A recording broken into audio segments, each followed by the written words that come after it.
time for a picnic. Watch your head. We got all what did you bring us some goodies? Ooh, Yeah. some cookies. Yeah, some charcuterie. Nice.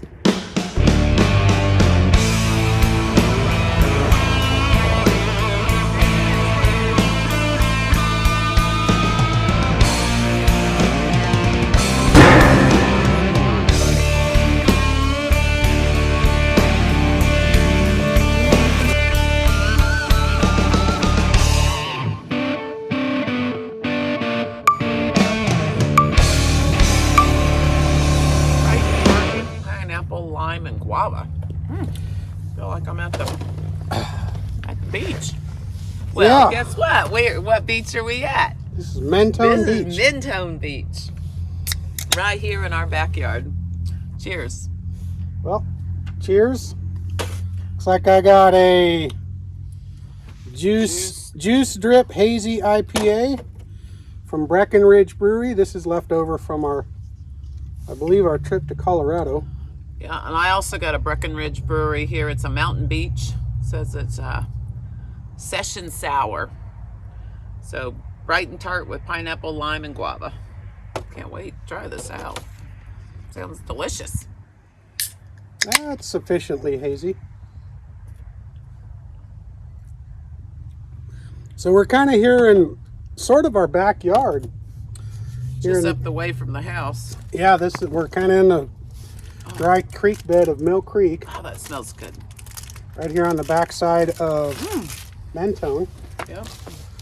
We're testing out the new Rock Slide Engineering tailgate table. It's got a lot of capacity, holds a lot of stuff, and we like it. Pardon me, I forgot to bring the Grey Poupon. Grey Poupon. Damn it. All right, we're going to have to improvise on the Grey Poupon.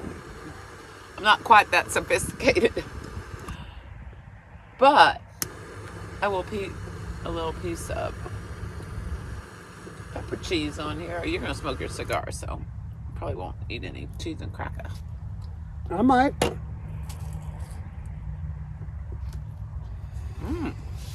All right, so should we do a Q&A? Sure. We've had Chanel now for what, 5-6 weeks? August 11th? August 11th, and August 11th, we picked her up. this is October 24th. 24th. So we've had it over 2 months. Mm-hmm. So I think it's got about 2,800 miles on it right now. yep.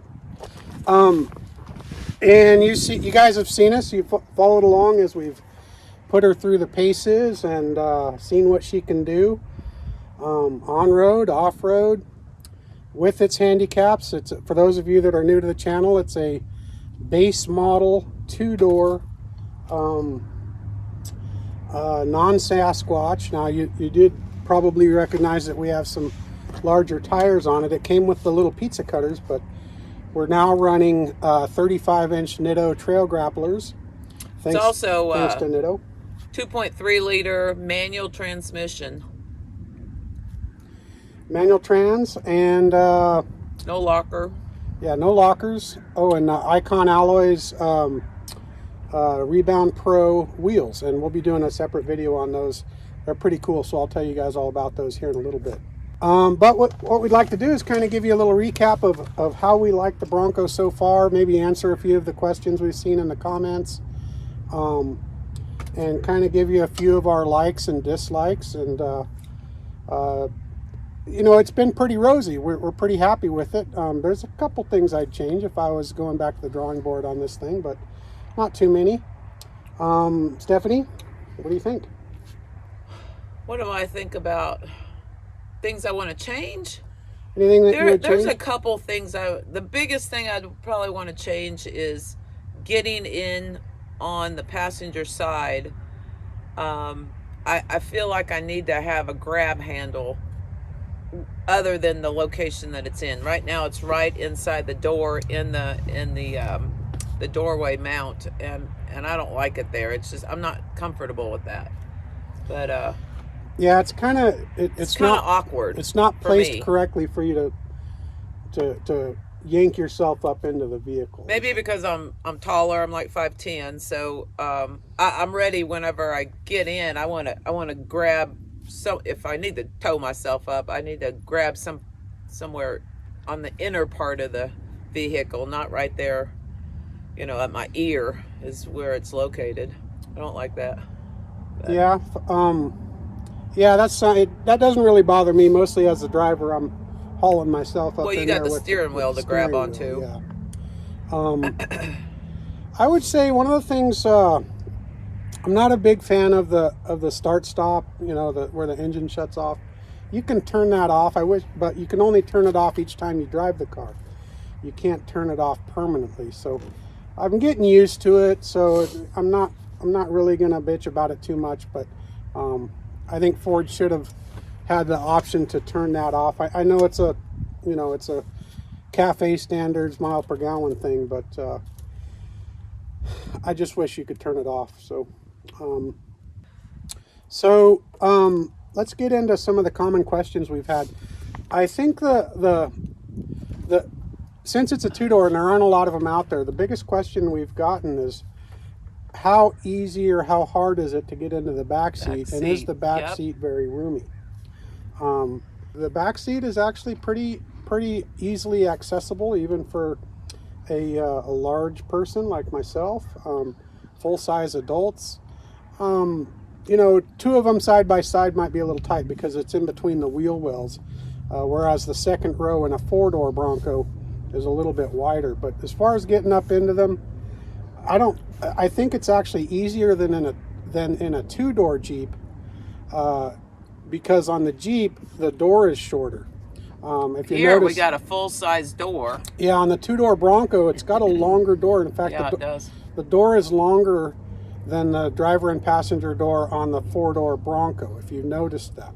So because of that, you're able to scoot the seat forward, and you've got a pretty clear entry and exit to the back seat. So another question, I've heard a lot of people say, there's no cup holders in the back. Well, that's not true. There are cup holders in the back of at least of the two-door. I can't vouch for the four-door. I don't own one, but they're not in the center console. They're on the side, but there's cup holders there. Also, another question that we get is about the air conditioning. There's no air conditioning vents in the back seats. However, we've been out multiple times now with a passenger in the back who's 5'9", and running at 106 degrees outside. I mean, in California heat, and it's been nice and cool back there. The air conditioner runs really cold in the front, and I just think there's a lot of clearance, and the air is able to, make its path back fairly quickly. The backseat passenger and efficiently. The backseat passenger does not have, an air vent blowing directly on them. However, the cabin is small. The air conditioning system, it's rated, I would imagine, to cool much more cubic feet than what we have here in the two-door. So it cools down the interior of the two-door, turns it into a meat locker. Doesn't matter if you're in the front seat or the back seat. If you're hesitant on the two-door because of the lack of rear AC vents, I wouldn't worry about that. No. Not one bit. No. So I've seen a lot of questions about how well it does without lockers. We've done quite a few videos already showing you, how it does, especially the last one where we did Gold Mountain. I'll be honest with you, you're probably not going to run the Rubicon without lockers. But short of that, most of the trails, like in our Big Bear area, we've got some pretty technical trails, nothing really extremely gnarly, but pretty technical. And with some judicious driving, you can get yourself through most of those. We always advocate going with a friend in case you need a yank. But it's fun to see where you can go and where you can't go. Now, these aren't quite point and shoot the way a Badlands with the Sasquatch would be. You don't even need to know how to drive with those. You just, kind of steer it. These you got to be a little bit more, you got to, sometimes you'll have to back down and choose another line. But so far we haven't really ran into much that we weren't able to do. We did get hung up and needed to take a strap last weekend up on Gold Mountain. But for the most part, as long as you're smart and with your tire placement, driving a vehicle that doesn't have awesome articulation like these, like an IFS vehicle, and also that doesn't have lockers, is a different style of driving. You just have to pick your line that best keeps your tires on the ground without lifting a wheel, because that's when you'll lose traction. And without lockers, you'll just be spinning your wheels. But sometimes you just have to stay in it. You think that you're spinning your tires, but I've noticed that on this two-door, it's very light in the rear. And so whenever you're like bumping it up, you probably saw it from the last video on Gold Mountain, if you just bump it a little bit, it actually pops this rear end over, depending on the direction that you're going, and you catch some ground and can pop it on up over your rocks. My only hesitation on this thing right now is just not having rock sliders on, and we've gone over some pretty big rocks, not anything that is massive, but if we're going to go do like John Bull, which is in our local mountains, or Holcomb Creek or Dishpan, those are trails that have, the rocks are 4 feet tall, and you definitely are 3 to 4 feet tall, and you definitely have to have some rock sliders. So we'll eventually get those. But one of the things I'm getting used to with this Bronco, I love it about it, is that with IFS, your center differential on the front is tucked up higher, so you've got quite a bit more ground clearance in the front versus a straight axle vehicle. Of course, you still have a straight axle in the back, so you have to make sure you're not going to hang up on that rear diff. But it opens a lot more possibilities, even for a vehicle with open diffs.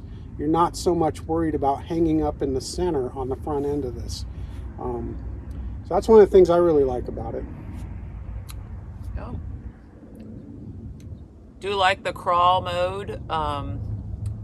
Engaged it several times. Don't use it all the time, because I like to go a little bit faster than that. But when you're coming down like a sketchy area, it is really nice. And I noticed that it won't let you go over. So far, it hasn't let us go over like 2 miles an hour. So it does really well holding you back. We have had a lot of questions about the manual transmission. Right. And I'm not a manual transmission, evangelist. I know there are some out there, and I do prefer an automatic for almost every type of driving, even off-road. I've had automatics in most of our stuff, and if I was buying my dream Bronco, I would have bought one with an automatic. That said, I really wanted to for our first Bronco, buy the cheapest one and see how it could do. This one cost half what a Wild Tracker or a Sasquatch Badlands cost, and I wanted to see, is it going to live up to the name? Is a Bronco in its most stripped down form going to be able to off-road? And that the cheapest Bronco you can buy comes with a manual. And when I heard that, I was pretty intrigued. I don't hate manuals, but I wanted to try it out, and I was especially intrigued with that crawler deer. Yeah. I wanted to see how it would do. So I've been pleasantly surprised with it. It's very easy to drive. It's a nice shifting transmission. It's not like driving the old NP435s a lot of guys put in their early Broncos that drive like a tractor. This thing, it shifts nice on the road, off road. It's easy to handle. It's very forgiving. It's not going to stall out on you too much if you're not. Because it's got that auto start. If you do stall it, which I did one time because I wasn't paying attention to my gearing when I was taking off, it stalled, and soon as I put my foot right on the clutch, it started right back up, and Yeah, it and restarts itself. It if you stall it off. restarts itself.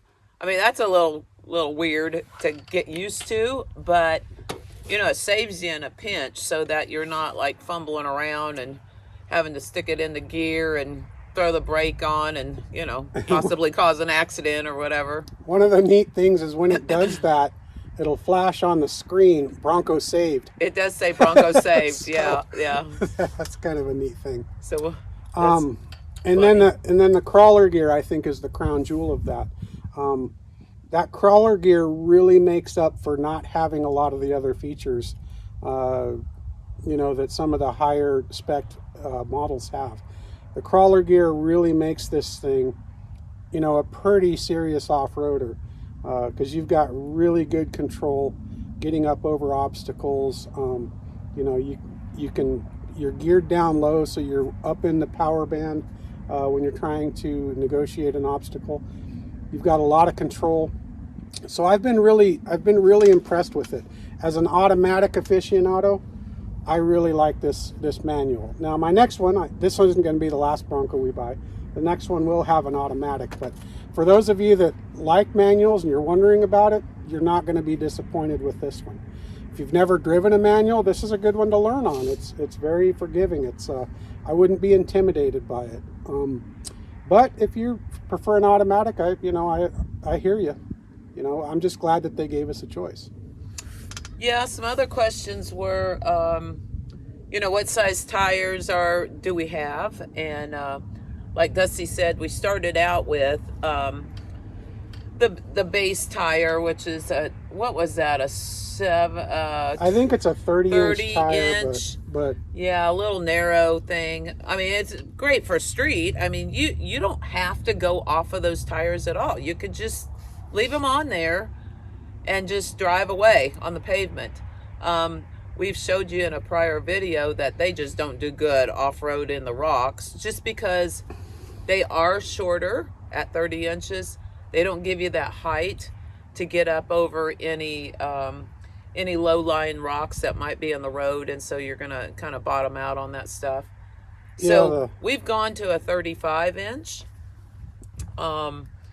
So I think I'm really pleased with the 35. I think Dusty is too. We do have a little bit of a lift. It's a 1.5-inch lift.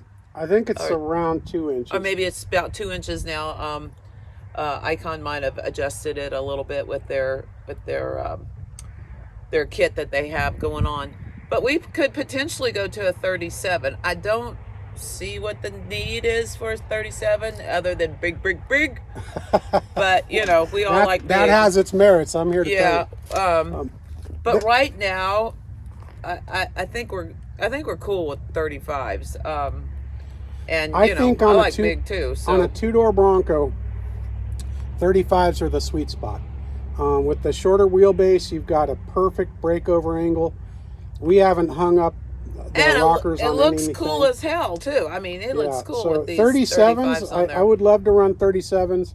I'm not going to get into the reasons why too much, but there's a lot of the rigs that have gone up to 37s and done some of the tougher stuff have been having some breakage issues, which I'm not going to get into in this video. But suffice it to say, when I do go to 37s, if we do on this one, it's going to require. I mean, we could just put a lift kit and throw the 37s on, but to wheel with confidence with 37s in a Bronco, there's especially a base Bronco where you also need to upgrade the front end if you don't have the Sasquatch. There's a lot of steps that I would need to do to feel confident running this thing with 37s. So it's going to be a while before we do that on this one. In the meantime, the one time that we got stopped, it wasn't for lack of a bigger tire. So we're very happy with the size of these tires. I spotted him wrong. I didn't see that big old pumpkin eater there in the back, and based on my location, and he was down in a hole and just got turtled in there. So well, I could have studied the line a little bit better before I went in it, but. Anyways. It was a good challenge. I mean, it was a perfect challenge to get hung up on that because, I think I think we could go through that again. Probably. And Drive probably, it clean. based on experience now with that and with this vehicle, I think you could get up it. You could bunny hop it up there. Another question I've had is people have asked about fuel economy. Yes. And these things they're not economy They're not cars. that great. They're rated for 21 miles per gallon. We're not getting anywhere near that. I think I was getting that with the stock tires. With the 35s, I don't know what I'm maybe getting. 15. I don't know. I mean, obviously we haven't recalibrated the speedometer, so the computer doesn't actually know either. I would have to actually look at how many gallons of fuel I put in and do the calculations. But I'm not that worried about it. If you're worried about fuel economy, by all means buy a Prius or something for your This is not the vehicle to be worried about that. Yeah, if that is your major purchase parameter, there's other vehicles that if it's a commuter or whatever, it's not a great gas mileage for it's commuting. not horrible. I mean, I grew up in the 80s when the big trucks were getting 8 miles to the gallon, so it's not like that, but it's still it's not awesome. So also, we have the 2.3 liter motor, and a lot of people have asked us how we like the power of it. Stephanie? You know what? I am very surprised that it gets and goes.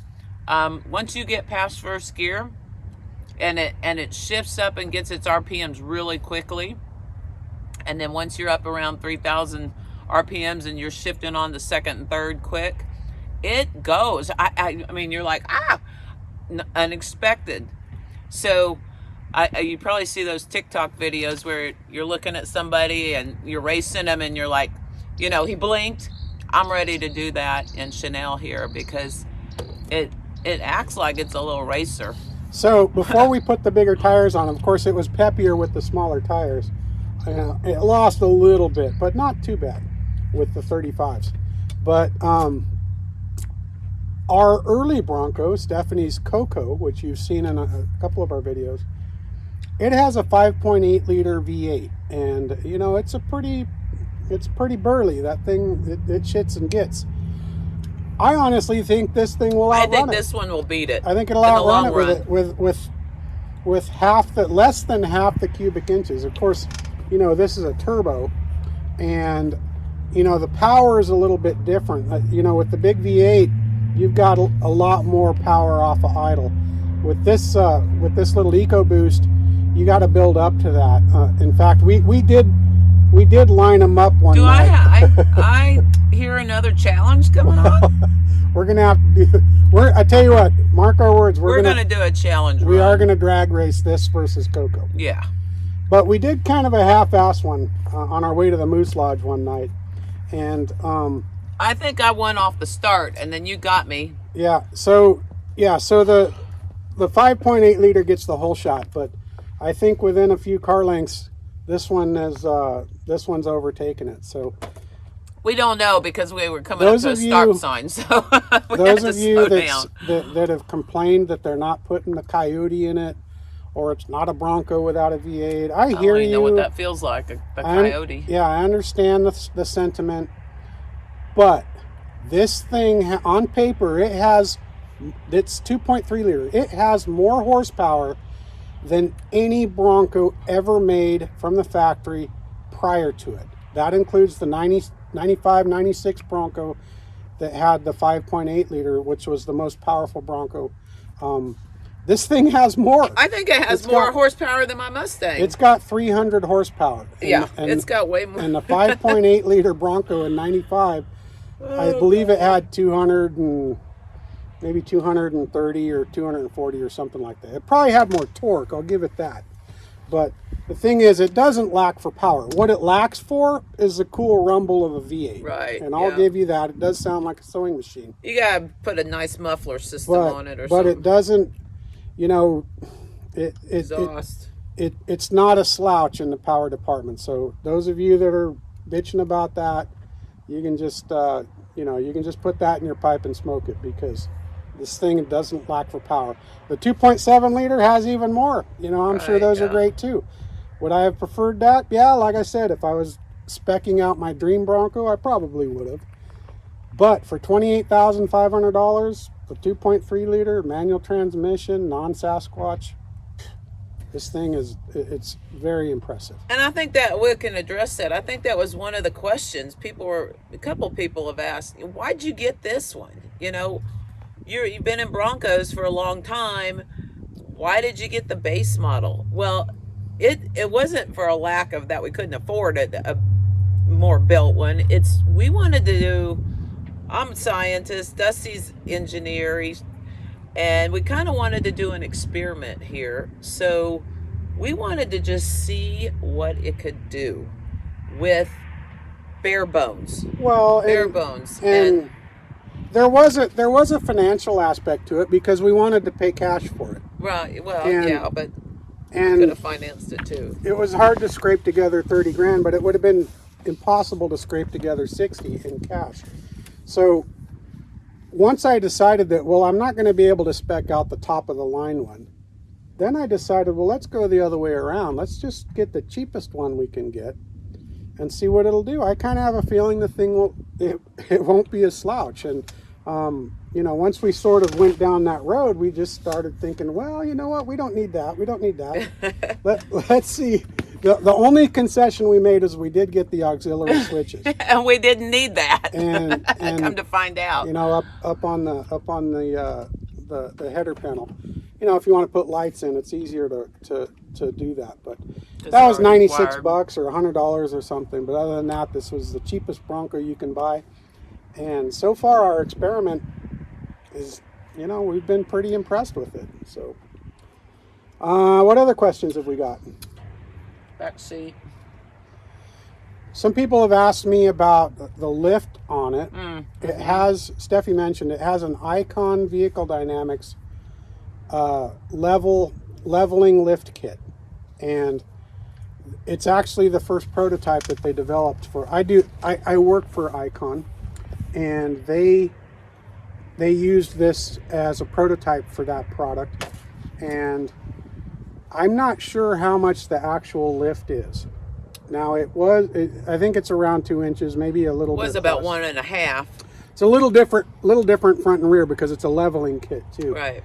And but what they were doing was they put the CAD models in the computer, and they designed just the right amount of lift that you could fit 35s on a non-Sasquatch Bronco and have enough tire clearance at full suspension bump to not rub, but no more. So it has just as much as it needs and no more in order to keep the center of gravity as low as possible. And we've been bouncing around in this thing quite a bit, and we've never heard it rubbing or anything. So, and it's not extremely tall. It's a little taller than it was, but it's still fairly low, and that's what I like. So yeah, that, and in fact, that kit, those of you that are interested, it should be up for sale fairly soon. I'll find out and post out on the interwebs when it is. But the cool thing about that is, Icon, they're a big suspension company, so they're obviously going to have the full-blown coilover kit with all the billet arms and all that stuff. But this is a budget lift for those of you that just want to fit bigger tires, and so it's not going to be that expensive. So you get the cheap Bronco, get the spacer lift, some bigger tires, you got yourself a pretty bitchin' off-roader. Yeah. Oh, next thing I was just remembering is people have been asking about bumpers, right, and getting the winch on. So you wanna talk about that? Yeah, well, obviously we don't have any. We just have the stock plastic we've got bumper. Just basic bumper here. We had to do Plastic some hack on the outside. We had to do some hacking on it to mount our tow bar. I will eventually have a bumper. Obviously, it'll be an Icon bumper. Icon, it has bumpers and sliders and whatnot in development. There's a lot of choices out there for bumpers. Some of them look great. Some of them I don't really care for. But these things are tough to make bumpers for. There's, you know, the sensors that are in the way. You know, they've got the grill openings for the turbo intercooler that you don't want to compromise. So it's hard to get a bumper with a winch that the winch isn't way the hell out front or way up high or looks dorky. So I'm going to save my comments on the bumper for a different day, but just know that there's more options coming out. You're not stuck with the few that you see on the market right now. Oh, I got, you know, another thing that we get questions about is the camera, not the camera, the screen. Oh. You know, what is it, the 12, was it 12 inch? So this has 10 inch versus this has an 8-inch screen. 8-inch versus and, a 10. The upgraded models have a 12-inch. Or 12 you can inch, option okay. the 12-inch. I don't think you can even option it in the base model, but I don't think so either. I can't speak to the 12-inch. I'm sure it's nice having a bigger screen. This is the first car we've owned that had a screen at all. Our other newest vehicle is a 2015, a Jeep Wrangler, and it doesn't have a screen. So we don't have anything to compare it to. But the 8-inch screen, I'm happy with it. Yeah, the 8-inch screen it's plenty fine. I mean, you know, I love having, you know, my navigation maps on there and my phone and my music playing. So, you know, I don't miss not having a 12-inch just because that came out wrong. But hey, I can live with an 8-inch, right? Get your mind out of the gutter. Yeah, so I'm rocking 8 inches, baby. No. Yeah, I don't know what to compare it to either. But you know, I'm not looking at the screen all the time. The only time we look at the screen is if, you know, you got your maps on and yeah. So the base model doesn't have. You don't even need to look at the screen because it's talking to you the whole time. Yeah, and we don't have all the cameras. There's not the front camera and the side cameras. So, you know, the guys that have those, I'm sure it's a cool thing, but we don't have it. I haven't missed it. So, and you know, we've been wheeling for decades and we haven't had trail cameras. So no. Or nav half the time. Yeah. So just gotta go off your gut instinct. I think that's you know, that kind of covers most of the questions I think we've had. But I tell you, one of the things that I also want to talk about, and I'm going to talk as if Stephanie's not in the room because I'm talking to you men. Get your women out with you on the trail. Get them in the driver's seat. Take them with you. Make them part of the hobby. Because what happens is, in most families, the wife, the girlfriend, you know, they can either say yay or nay. And on the purse strings, spending money on it, you know, whether you're going to be able to spend time doing it, include them. Don't make it just a boys club thing. I'm here to tell you. I have a lot of off-roading friends. Their wives never come, and they're having to have their parts delivered to their workplace to hide it from their wives. And I'm here to tell you, get your wife into it, and your off-roading life will be much better. You'll have a great relationship because you both enjoy it, something you both love to do, and you're not going to fight over whether or not you need lockers because she's going to know. Put her in the driver's seat, she'll understand. We're just thank you guys for following along with us. We really appreciate that. And subscribing and liking to our channel of Horsing Around. Dusty and I, if you see, we're just normal. You might not know if we're normal, but we're just out having a good time with our Bronco and enjoying ourselves together, and we really appreciate you coming along with us. Okay, I think she said it better than I could. We're going to sign off. Thank you guys. Please like and subscribe. And hit that subscribe button. Yeah, we need more subscribers.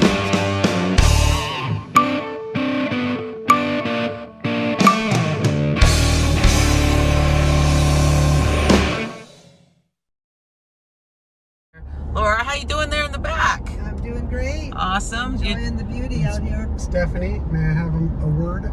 Yes, you may have a word, Dusty. Please turn the camera sideways. Oh, Okay. Oh gosh, guys. Looky there. You know what? He has to remind me of that all the time because I just am blonde You don't and know what a I pain in the forget. ass it is. I forget. Editing in the vertical footage. I'm not the professional graphic designer, and